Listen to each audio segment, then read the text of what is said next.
Gammachuun kun gammachuu namaaf kennaami. Akka ajaa'ibaatitti. Dhugaadha namni yoo hiyyeessa ta'e gammachuun qabu dhugaa dubbachuuf. Ammati maallaqa hojii lafaa qabaattee amma wanti deemtarra asirii tara lubbuun tante kaaffee deemee achitti fatara siin jetti. Yoo keessaa maallaqa san qabaatte hangam deemuu hawwita yoo maallaqa san hin qabaanne hangam takka jibbita.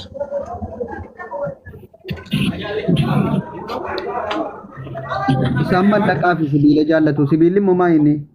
Sibiila kam jaallatu jarri? Makiinaa moo? Waan akka warqii waan akka mormatti waa kakkaachuu kana jaallattu? Maa inni qoy bareedina sinii dabalam ammaati yookiin warqii gurraa qabda ta'a. Takka ammoo sii gurra kan kee mul'isu argitee hin beeknu. Maal ajjaa birrii baaftee keewwatta qoy. Abduu giseen dhalaa hojii giseen ifin bakka ajaafaa deemeen qayyadha. Okay, fakkeenyaaf yeroo ijoollee shamarranii qofa bira jirtu minaamin hin mul'ifattaa? Yeroo sana akkanatti achi banee footaa akkas godheetiin gurras baasee morma kijibanaa ta'a. Dhiira biratti garuu dhokatu. Maammoo shamarran kan isinitti babbareedu birrii baaftee waa meeqa gootu dhiiratti bareeduuf malee shamarratti bareeduufi. Jaani kasharee teenya akkasa garuu gisee aruuza deemte. Mormi asisi mul'atare giseen ifi kayyatte morma raasi mul'ata. Garuu gurra yoo mul'iste rifeensi waan si mul'ate ta'e namni hundi akkatti bareega. Amma warri liibii kanarratti waan gurguddaa wayii gurratti keewwatan minaamin sun warqiidhuma sirriidha. Aartii soddom bitatan. Akkamiin beekama ree warqiin dhugaatiif inni sobaa kun? Bebeessifama. Adda baasuu wallaalle barbatalay warra dheengadda karaa Awurooppaa kanatti achi babba'an kana baay'een isaanii mormatti waa meeqa? $50 moo 60 bitatan. Okay, amma daa'imandii tokko osoo qubatti sii godhanii daa'imandii sana mul'ifachuudhaaf akkana jettee teessa moo akkami? Aaje kanumatti teessa ammaanumaan ta'a miti akkanuma faan jeeta. Mul'ifachuudhaan cinqamtu? Cinqamu.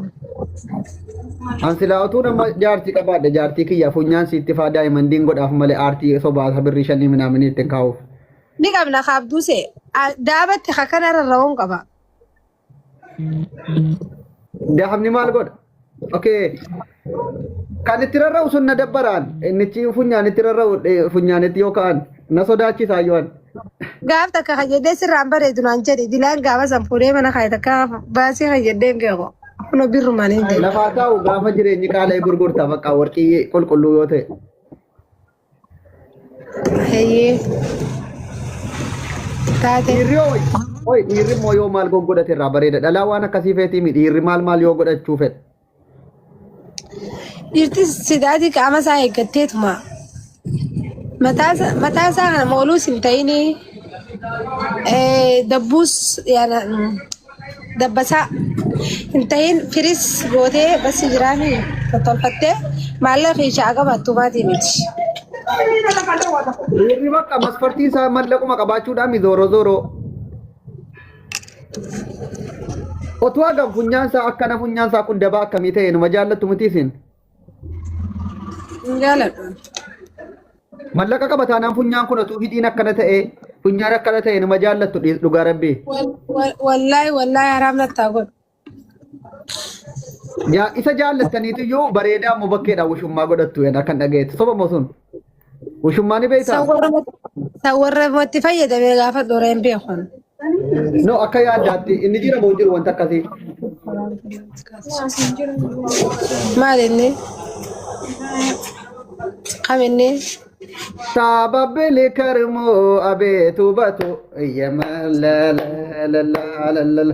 Guys, namni maaliif jala jira nam tokko kona jala jira yaabada abtuuse nam takka.